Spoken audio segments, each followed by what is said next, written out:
Hey, how you guys doing? It's Producer and Brothers Comics. Welcome to the Who Day Over 40 podcast for long time, long suffering Cincinnati Bengals fans. Who Day, everybody. Oh, it is mock draft Monday. Getting ready for the draft. Less than a month away at this point. Uh, we'll go through a little bit of the Bengals news as we reach into the third week of free agency, where basically all the money is gone, and players are signing on for 1 year deals, trying to get those prove it deals so maybe they can get a bigger contract the next year. The Bengals did make a signing in that regard, and we'll get to that momentarily. The main title or focus of the show tonight is State of the Bengals, their wide receiver drafting history. We'll get into it for a little bit here, but there's a lot of talk out there about should you pay two wide receivers, especially um, once Jamar's deal comes up here soon, $25+ million. It's probably not a great idea in a hard cap league like the NFL. There are ways that you could structure things and move it around, but eventually, that money is going to get paid out. And it appears that, T is going to be on the franchise tag. They're going to roll him over for this year and see what happens. It does not appear that he is going to wind up signing a long-term extension with the Bengals. So you really have to go into this year thinking this is your last year with him, and the best chance of you getting a Super Bowl is probably with T. Higgins instead of without him. So there's that. But there's all this talk out there as we're getting in towards the draft that people think, oh, well, you just go grab another wide receiver. Yeah, it's not that easy. And whereas the Bengals do have a draft history of being successful taking wide receivers, its more recent history is not that great. And we're going to go over that here in a little bit. All right. But before we get to that, let's look at the one bit of Bengals news that did happen over the past week. The Bengals signed right tackle Trent Brown via or from the New England Patriots on a 1 year deal. That's great. He's a really good player. He's huge. He's definitely gonna bring something that Jonah Williams didn't in terms of power on the right side, maybe be able to run the ball through that side as opposed to not being able to do it with Jonah Williams. And that would be great. Solid in pass protection as well. Um, Probably only gets the 1 year deal because there was a little bit out there that he, might have been some effort issues. Obviously, again, New England was a train wreck this past year plus, and people are questioning his motivation on if he wanted to be there, and so the Bengals are betting that those things aren't real, or maybe it was just left in New England, and so they go ahead and sign him up. I don't think this forbids them from taking a right tackle at pick 18 or some other pick later, as if this is a 1 year deal, but at least now they have a veteran that they don't have to rush a rookie over there, and I think that's probably the best thing for the Bengals at this point. Um, we'll see how it goes. We'll do the mock draft here at the latter part of the podcast as we always do. But good signing by I think by the Bengals, and we'll see how that unfolds moving up forward towards the draft. But that's really all the news for signings. The Bengals are still short of a defensive tackle. Haven't signed one run stopper. And I think I might look at it when we get near towards the end to talk about the Hobson mock draft on Bengals.com. Whereas it seems like, and maybe with the signing of Trent Brown, that the Bengals may be looking towards to what I would call to break the curse of Big Daddy Wilkinson. Bengals haven't drafted a defensive tackle in the first round since Big Daddy. God, we're talking 30 almost years ago now. Is that right? So, I mean, maybe it's the time, but we'll get to that here in a little bit. But tonight's main topic is the history of wide receivers because there's so many, and I think I've been harping on this a lot. There's too many nerds talking about football anymore that don't. They just, oh, you just draft another one. He's got, an RAS score of this or that, or, I think he can do it or whatever. Wide receiver, although better, is one of the more difficult positions to play in the NFL anymore. The rise of spread offenses and that has helped, but it is still a very difficult position to project on a player. And so the Bengals have a good history of drafting, wide receivers. If you want to go all the way back to Chris Collinsworth days, downtown Eddie Brown. I mean, they've had a really good history of drafting wide receivers. Darnay Scott, Carl Pickens. I mean, they have a good history of doing that. But they also have a bad history of doing it as of late. So the rules for tonight are going to be, we're going to look at the draft picks and just the draft picks. I'll talk a little bit about the free agent signings for wide receivers that they've had over this time, but just the draft picks in the Marvin and Zack era, and how those players have fared based on round and based on kind of their production. And we're going to break it into four different categories: the great, the good, the bad, and the ugly. And you can debate with me, in the comments on the video about who was in what area, if they could be moved up or whatever. But those are pretty much the rules. So the Bengals don't get any credit for, at least Zach or Marvin don't get credits for Chad and TJ. Those dudes were drafted in the year before Marvin got there. So they don't get credit for that. But they are going to get credit for a couple of ones here that are in the great category. All right, so here we go. Those are the rules. Let's jump into it. All right, so there's two greats, and maybe somebody will argue with me that we shouldn't put Jamar in the great category yet, but I'm going to go ahead and put him in there because he's a great wide receiver. He came in, said he's going to break all these Bengals records, and he's came in and done that. I mean, he's been amazing. He's going to get broken off with a huge contract, whether this summer or next summer. But Jamar Chase is a great wide receiver, 3 years into his pro career with the Bengals. Great. And obviously, AJ is great. These are no brainers. Nobody's going to argue with you that these are drafted players. Look at the draft position. What, one is sixth, one is fourth. I mean, these are great players. Really can't miss candidates. I think maybe some was probably a little bit more question marks on Jamar than there was for AJ. And you always have to think, man, AJ could have been an all-time great if he had, an above average quarterback and not just Andy Dalton. So greats. Anybody going to argue with either of these two guys being great wide receivers for the Bengals? I think not. Let's move ahead. Now we get into the good. All right, so the good, I've broken it down into like a few wide receivers. Maybe you would argue at some of them that should be moved into great, but I probably wouldn't. I'm going to say the good. Chris Henry is good, even though his career was cut short by poor decision making. Mohamed Sanu, Marvin Jones Jr., Tyler Boyd, and T. Higgins. T. Higgins is good. He's not great. I love T. I have a T-shirt of T. Higgins. My son has his jersey. Like I think he's a very good wide receiver. The problem with that is that he's not a great wide receiver, and the Bengals shouldn't get into the position of paying great money for good. It's just not a very good business strategy in a hard cap league. So Bengals,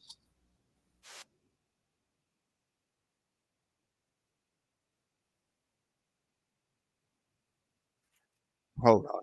Sorry.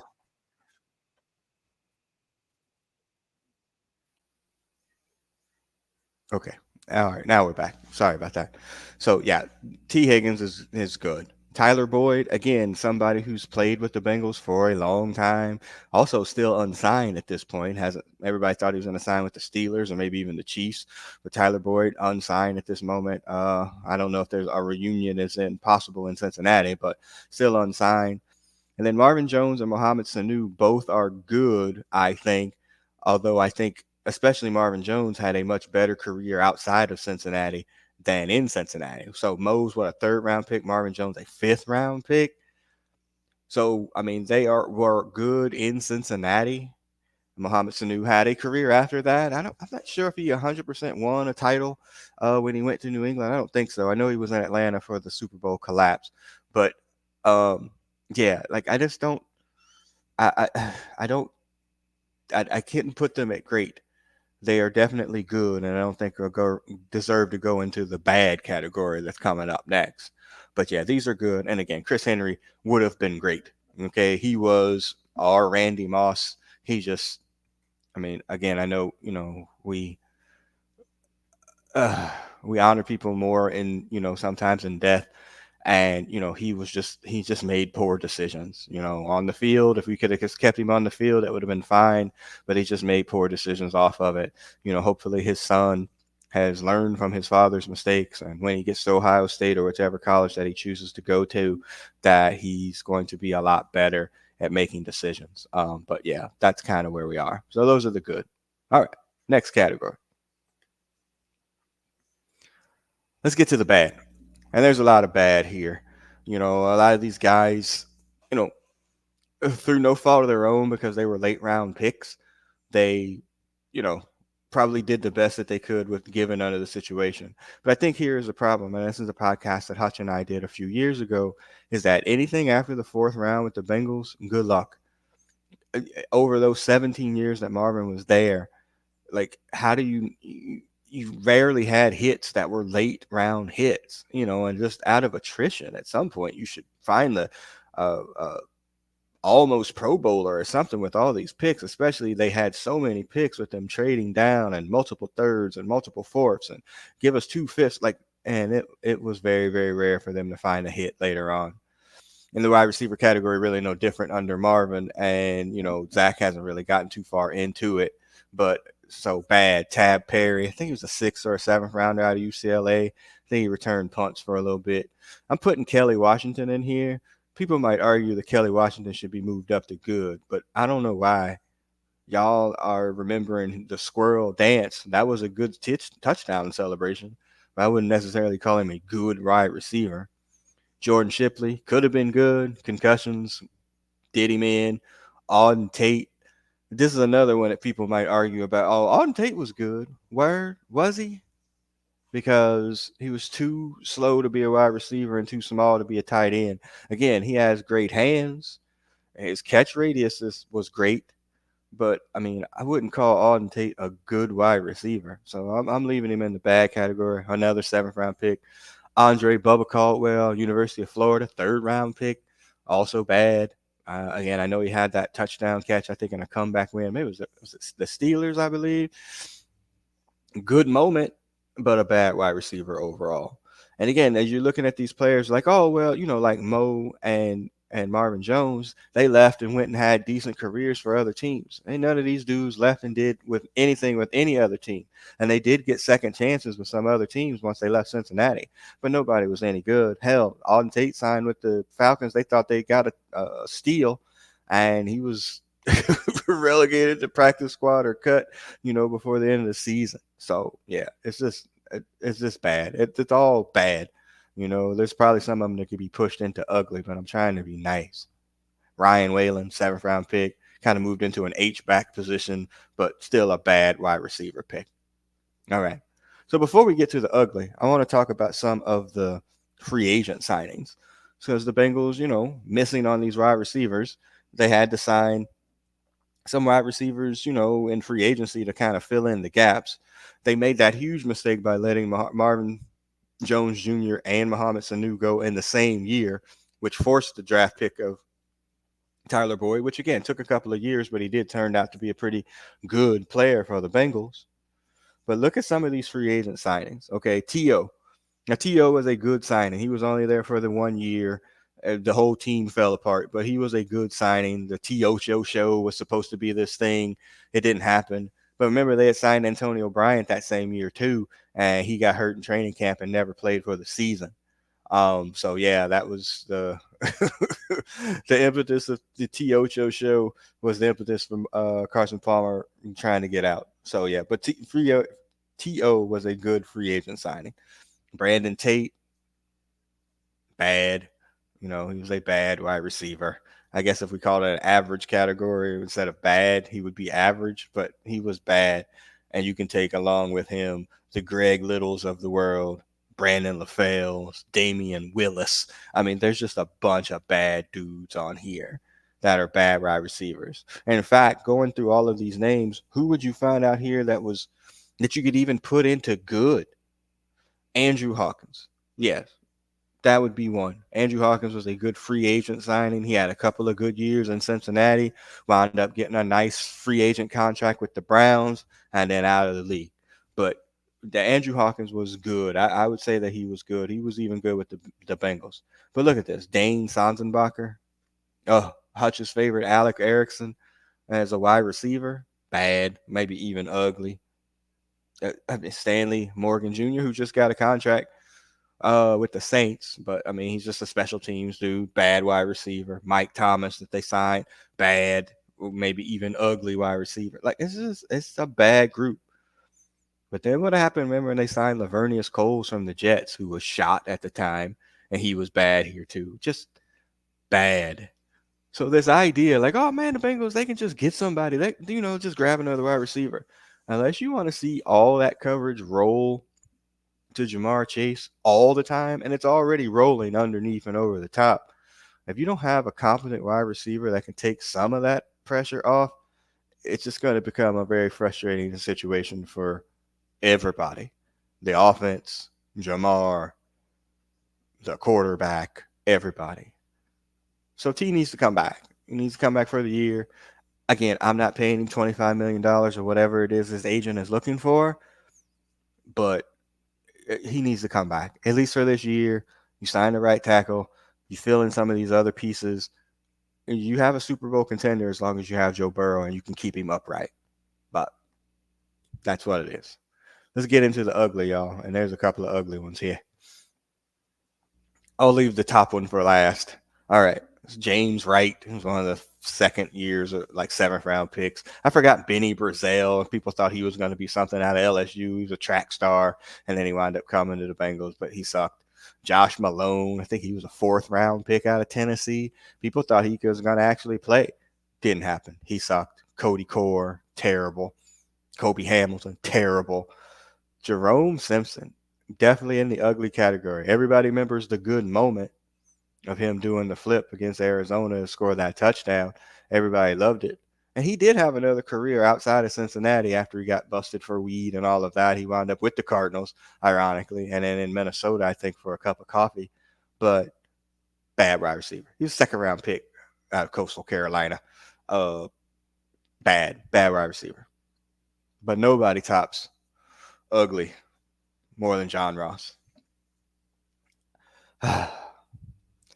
Marvin didn't want him. It's very clear about that. It's been told on various podcasts. He didn't want him. He got into camp late because of they had the late graduation. Then he got hurt. Then when he finally got from being unhurt, Marvin put him in the game and he fumbled, got in the doghouse, and never really exited. Honestly, he never got out of the doghouse with Marvin, and that's a shame.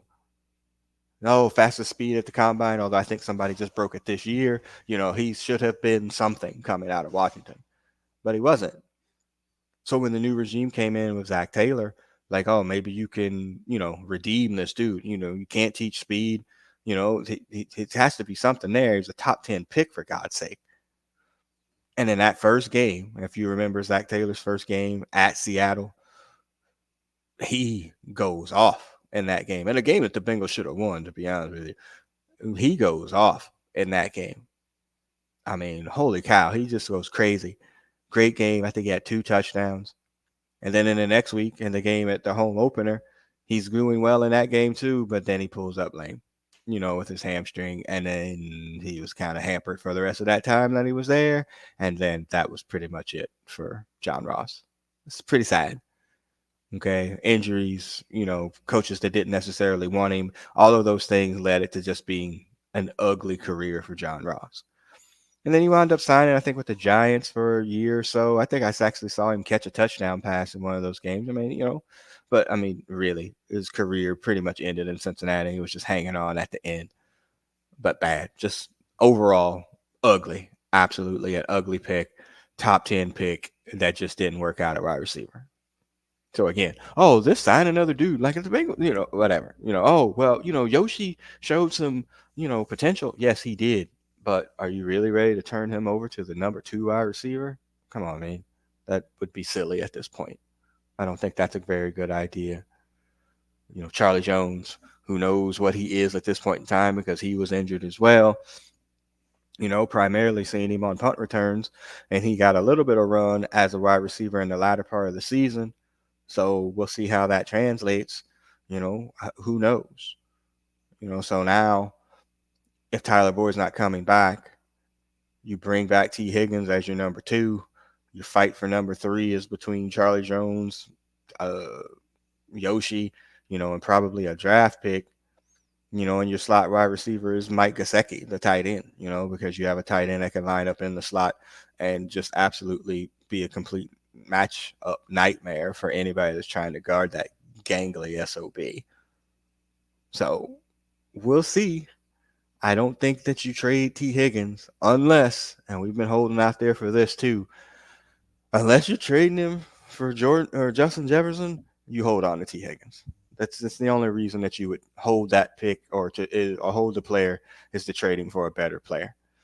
And until that Jefferson signs his deal, I'm still thinking that that's probably something that the Bengals have at least had a minor conversation about, because the Bengals have the asset of being able to give them a comparable player, not as good, obviously, who is comparable player and picks. So as Minnesota's jumping into their rebuild, and they have no quarterback at this point in time, maybe a player and a pick that you can use to move around to maybe even get the quarterback that you want, and just start fresh with there and go from there with their, their newish GM. So we'll see how it goes. But until that happens, until Jefferson signs that, yeah, T. Higgins is definitely going to be a Bengal next year. All right, let's move it into mock draft Monday, y'all. Let's see. We're gonna do share screen again if you're watching on the YouTubes, and we'll go through this. So with the Bengals signing Trent Brown, and assuming he's going to start at right tackle, not starting a rookie, I think right tackle might be off the board at 18, maybe, that you could try to get one later on to be the long-term solution.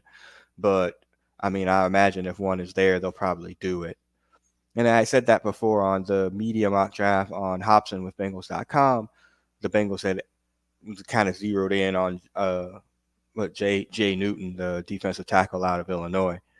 And I know when the last one I saw in the Athletic from Paul Dehner Jr., they also took to Lacey Falaga, but like the tackle from from Texas was there.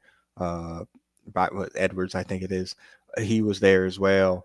And so, this idea of like, man, do we break the curse of Big Daddy and take a tackle there?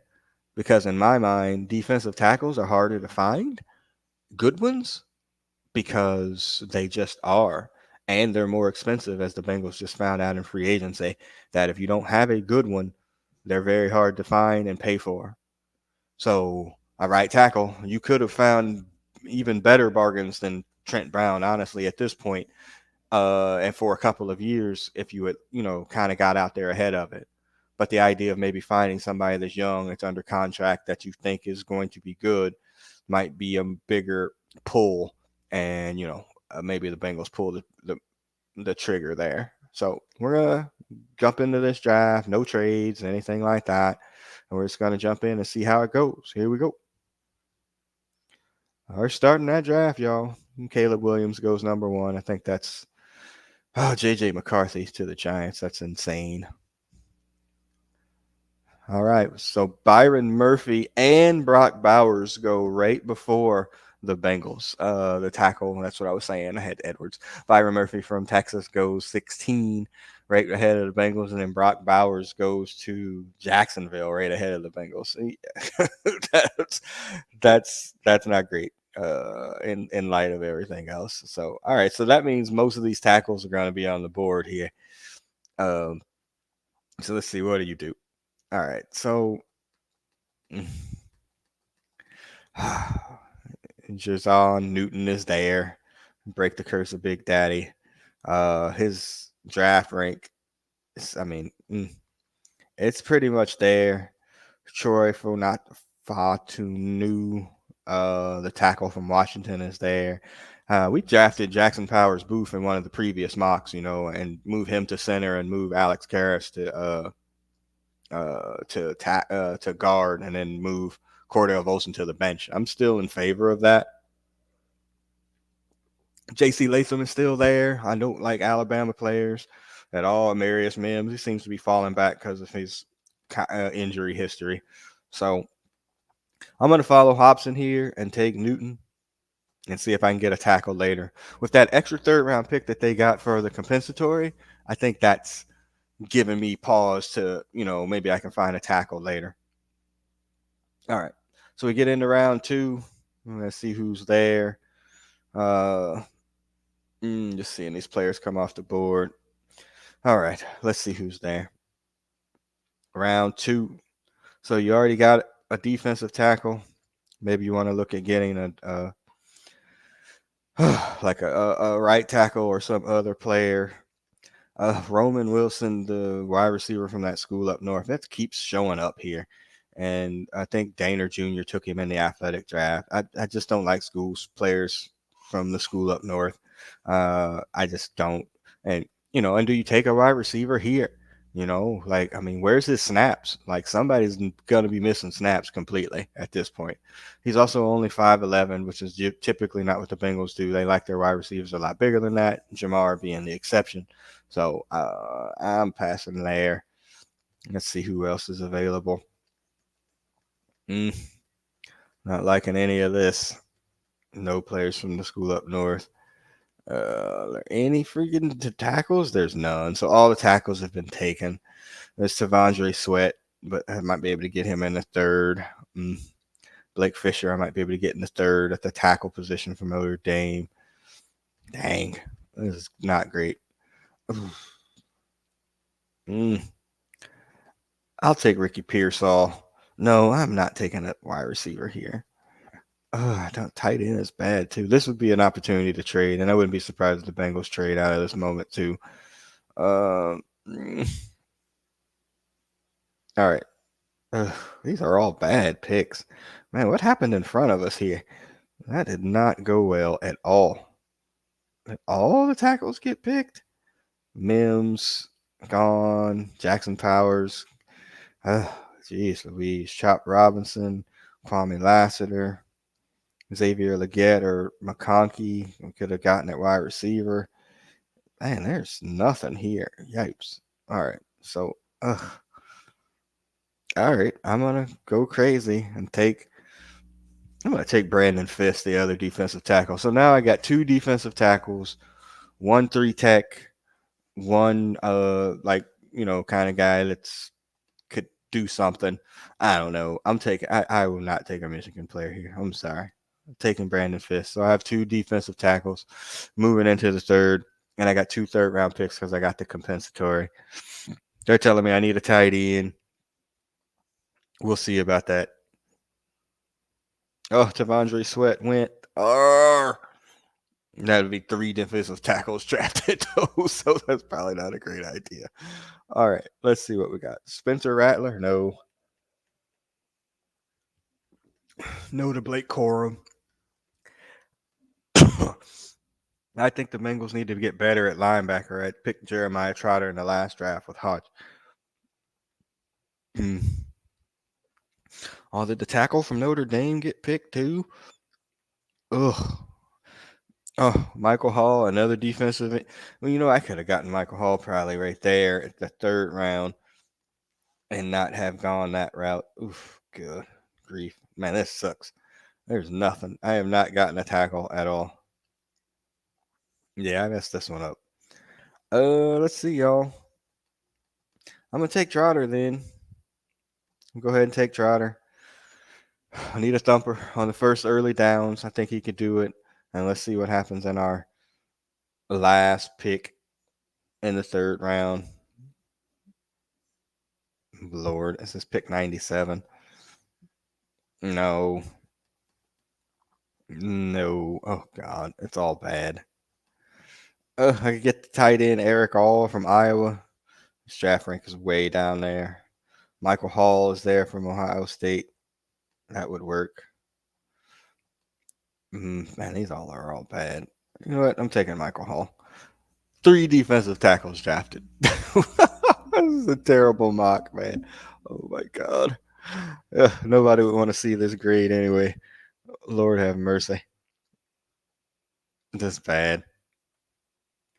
So yeah, it's not bad, I guess, but I just didn't get any defensive tackle help or offensive tackle help, and that's probably not a great move overall. All right, y'all. So that'll be it.